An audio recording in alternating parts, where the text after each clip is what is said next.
বাংলাদেশ প্রতিদিনের ডিজিটালে আমি ময়মনসিংহের বালুকা থেকে আমি যুক্ত হয়েছি আসাদুজ্জামান সুমন। আমরা আজকে ময়মনসিংহের ভালুকাতে খারোয়ালি গ্রামে একটি মর্মান্তিক ঘটনা ঘটেছে। গার্মেন্টস শ্রমিকের দুই শিশু সন্তান এবং স্ত্রীর গলা কাটা লাশ কিন্তু সকালে সে কর্মস্থল থেকে এসে যখন দেখে তখন সেই সেন্সলেস হয়ে যায়। আর যখন আসার পর এই যে ঘরে থাকতেন, ঘরে আসার পর দেখেন তালা ঝুলছিল। তালা ঝোলার পর এই তালার এই ভেঙে কিন্তু দেখে যে নিথর তিনটি দেহ বিছানায় পড়েছিল। আমরা দেখেছি যে পিবিআই এর একটি টিম এসেছে এখানে। পুলিশ লাশ উদ্ধার করে থানায় নিয়ে গিয়েছে এবং সেখানে ময়নাতদন্তের জন্য কিন্তু ময়মনসিংহ মেডিকেল কলেজ হাসপাতালে পাঠানোর কথা আমাদেরকে পুলিশের পক্ষ থেকে জানানো হয়েছে। এক্সট্রিম মশার কয়েল প্ল্যান্ট ফাইবার দিয়ে তৈরি, তাই সহজে ভাঙে না, সুগন্ধিযুক্ত ও নিরবিচ্ছিন্নভাবে জ্বলে। ডেঙ্গু, চিকুনগুনিয়া বাহি সহ যে কোনো মশার বিরুদ্ধে দেয় এক্সট্রিম সুরক্ষা। আরেকটি বিষয় জানিয়ে রাখি যে এই যে বাসায় কিন্তু যে নিহত হয়েছে তার দেবরের সাথে তিনি এখানে থাকতেন। দুই ভাই এবং স্ত্রী আর দুই সন্তান এই ঘরে থাকতেন। আজ সকাল থেকে এই ঘটনার পর থেকে কিন্তু দেবর নিখোঁজ রয়েছে এবং আত্মীয় পরিজন যারা রয়েছে তারা কিন্তু এই দেবরকে সন্দেহ করছেন যে আসলে দেবর এটার সাথে জড়িত কিনা সেটির বিষয়ে কিন্তু তারা সন্দেহ করছেন। তো এই যে এই ময়মনসিংহের ভালুকায় যে এই ঘটনাটি সেটির পর থেকে কিন্তু এলাকায় শোকের মাতম চলছে এবং যে তাদের পরিবার সেই পরিবারেও কিন্তু শোকের ছায়া নেমে এসেছে। দুটি শিশু সন্তানের একটির বয়স 2 বছর আর একটির বয়স 5 বছর এরকম। কিন্তু দুইটা শিশুর একদম গলা কেটে দা দিয়ে পাশে দা ছিল, সেই দা দিয়ে তাদেরকে যে দা দিয়ে হত্যা করা হয়েছে সেই দাটি কিন্তু এই পাশে পাওয়া গিয়েছে। পুলিশ যেই দা উদ্ধার করেছে এবং এই এই এই, আহ, আহ, অন্যান্য যে আলামত গুলো রয়েছে সেগুলো কিন্তু উদ্ধার করে পুলিশ থানায় নিয়ে গিয়েছে এবং কিছুক্ষণ পর ময়মনসিংহ মেডিকেলে তাদেরকে ময়নাতদন্তের জন্য পাঠানো হবে বলে পুলিশ আমাদেরকে জানিয়েছেন।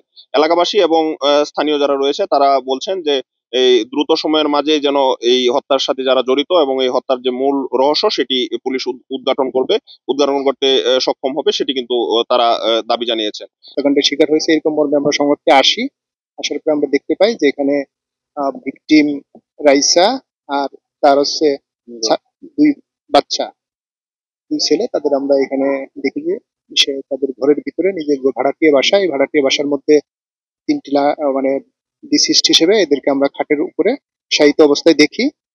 তাদের শরীরে আঘাতের চিহ্ন আছে তিনজনেরই। আমরা ধারণা করছি যে এটি একটি হত্যাকাণ্ড।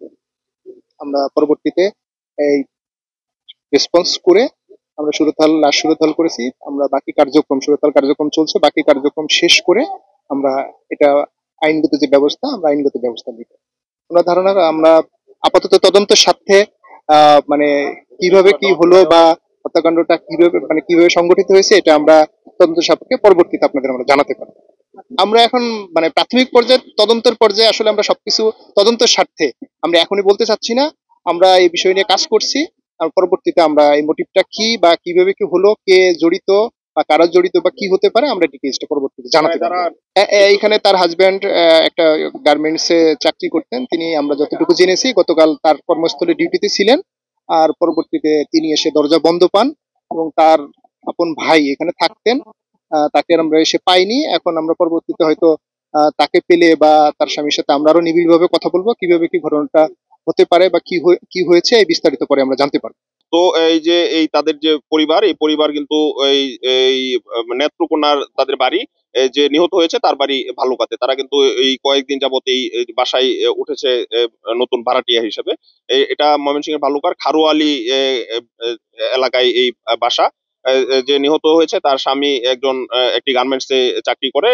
আর এখানেই তার যে ভাই এবং স্ত্রী এবং দুই ছেলে মেয়েকে নিয়ে এই বাসায় ভাড়া থাকতেন। তো ময়মনসিংহ থেকে এই ছিল আমার কাছে এই খুনের বিষয়ে সর্বশেষ।